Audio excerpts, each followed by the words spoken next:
পৃথিবীর সমতল ভূমিতে আল্লাহ সুবহানাহু ওয়া তাআলা বসবাস করার জন্য সর্বপ্রথম জিন জাতিকে প্রেরণ করেছেন। জিন জাতি কিছুদিন বসবাস করার পর তারা আল্লাহ সুবহানাহু ওয়া তাআলার বিধান দিয়ে তারা নিজেরা পরিচালিত হতে তাদের ইচ্ছা করে না। যেমন আমরা এখন আল্লাহর বিধান দিয়ে ব্যক্তি, পরিবার, সমাজ, রাষ্ট্র পরিচালিত হোক, এটা আমাদের ভালো লাগে না। তখন জিন জাতিদের মধ্যে এই খাসলত সৃষ্টি হলো যে আমরা আমাদের নিজস্ব মন মস্তিষ্ক প্রসূত আইন দিয়ে চলবো, আল্লাহর আইন প্রয়োজন নাই। আল্লাহ সুবহানাহু ওয়া তাআলা জিন জাতিকে আল্লাহর ইবাদতের জন্য, আল্লাহর হুকুম আহকাম মেনে চলার জন্য অর্ডার করলেন। কিন্তু কিছুদিন পর ওই জিন জাতিরা আল্লাহ সুবহানাহু ওয়া তাআলার এই হুকুম আহকামকে পৃষ্ঠ প্রদর্শন করে নিজের মতো করে তারা জীবনযাপন শুরু করে দিল। আল্লাহ রাব্বুল আলামিন ফেরেশতাদেরকে পাঠালেন আর বললেন, আমার জমিন থেকে এই জিন জাতিদেরকে তোমরা সমতল ভূমি থেকে তাড়িয়ে বন জঙ্গলে তাদেরকে ফাটিয়ে দাও, এইখানে তোমরা বসবাস শুরু করো। ফেরেশতারা চলে আসলো, জমিন থেকে সকল জিন জাতিকে হটাইয়া তারা এই সমতল ভূমিতে বসবাস করে শুরু করলো। তাহলে সমতল ভূমিতে দ্বিতীয় বাসিন্দা কারা? ফেরেশতারা। ফেরেশতাদের মধ্যে একটা ধারণা তৈরি হলো, জিন জাতিরা আল্লাহর অমান্য হওয়ার কারণে, আল্লাহর বিধানের দিকে তারা পৃষ্ঠ প্রদর্শন করার কারণে আল্লাহ সুবহানাহু ওয়া তাআলা তাদেরকে জমিন থেকে বিতাড়িত করে দিয়েছে। আমরা তো আল্লাহর হুকুম কখনো লঙ্ঘন করি না, আল্লাহর হুকুমের অবাধ্য আমরা হই না। সুতরাং আল্লাহর সকল সৃষ্টির চাইতে শ্রেষ্ঠ জাতি হচ্ছে আমরা ফেরেশতারা। ফেরেশতা যখন এই চিন্তা পালন করছিল, আমরা হচ্ছি সবচাইতে শ্রেষ্ঠ জাতি, এই চিন্তা কেউ জানে না, জানেন তিনি কে? ফেরেশতাদের মনের ভিতরে যে চিন্তা জাগ্রত হলো, জিন জাতি আল্লাহর অমান্য হওয়ার কারণে, আল্লাহর অবাধ্য হওয়ার কারণে তাদেরকে আল্লাহ সুবহানাহু ওয়া তাআলা বিতাড়িত করে এই জমিন থেকে অন্যত্র পাঠিয়ে দিল, আমাদেরকে এখানে বসবাসের সুযোগ করে দিল। এখন আমরা তো আল্লাহর অবাধ্য কখন হব না, কখন আমরা পাপ কি জিনিস এটা কখন আমরা জানি না, এই পাপ আমরা কখনো করব না। সুতরাং আমরাই হচ্ছি সর্বশ্রেষ্ঠ জাতি। এই ধারণা যখন তারা করলো, আল্লাহ রাব্বুল আলামিন তাদেরকে এই মুহূর্তে একটা মেসেজ দিয়ে দিলেন। রাব্বুল আলামিন কোরআন মাজিদের 2 নম্বর সূরা আল বাকারার 30 নম্বর আয়াত রাব্বুল আলামিন বলছেন, وَإِذْ قَالَ رَبُّكَ لِلْمَلَائِكَةِ إِنِّي جَاعِلٌ فِي الْأَرْضِ خَلِيفَةً।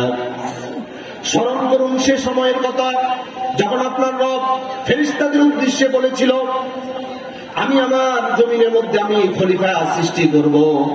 আল্লাহ রাব্বুল আলামিন তাদের কাছে পরামর্শ চাইলেন নাকি সিদ্ধান্ত জানালেন? সিদ্ধান্ত জানালেন।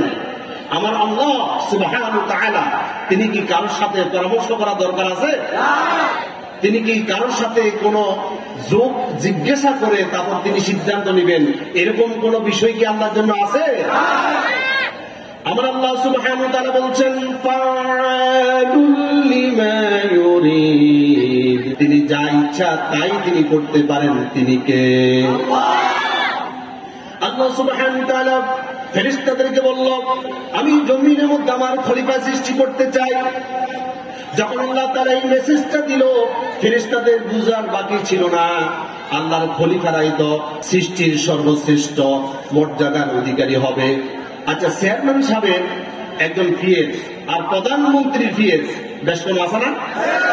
এখন আল্লাহর প্রতিনিধি, আল্লাহর খলিফা, তার মানে কি তার পাওয়ারও তো আল্লাহর পরেই হবে, ঠিক না?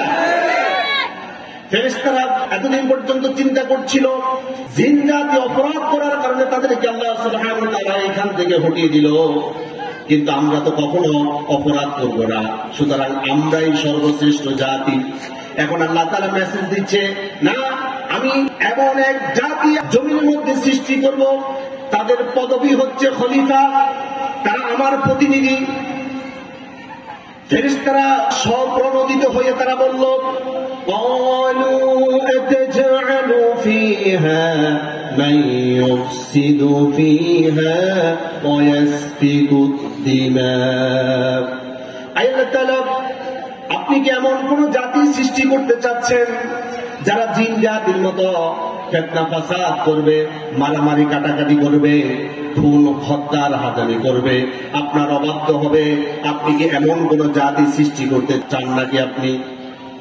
তারা বলল, ওয়ানাহনু নুসাব্বিহু বিহামদিকা ওয়া নুকদ্দিসু লাক, আমরা তো আপনার প্রশংসা করার জন্য, আপনার তাসবিহ পাঠ করার জন্য আমরা যথেষ্ট, আপনার কি দরকার আরেকটা জাতি সৃষ্টি করা?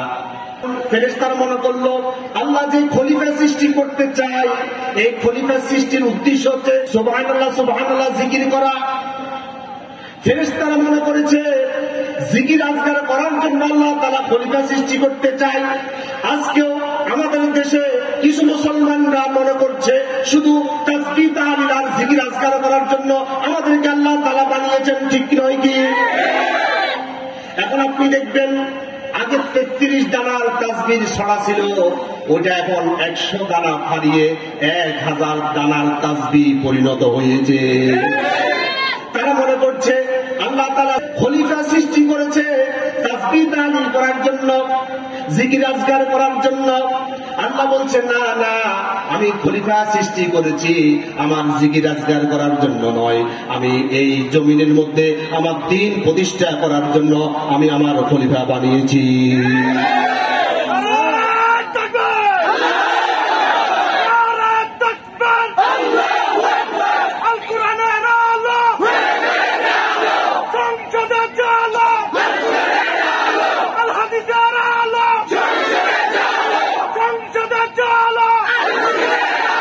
আমার প্রিয় ভাইরা, আল্লাহ সুবহানাহু ওয়া তাআলা ফেরেশতাদেরকে লক্ষ্য করে বলল, ক্বালা ইন্নী আ'লামু মা লা তা'লামুন, আমি আমার খলিফা কেন সৃষ্টি করি তোমরা জানো না, এটা জানি কে?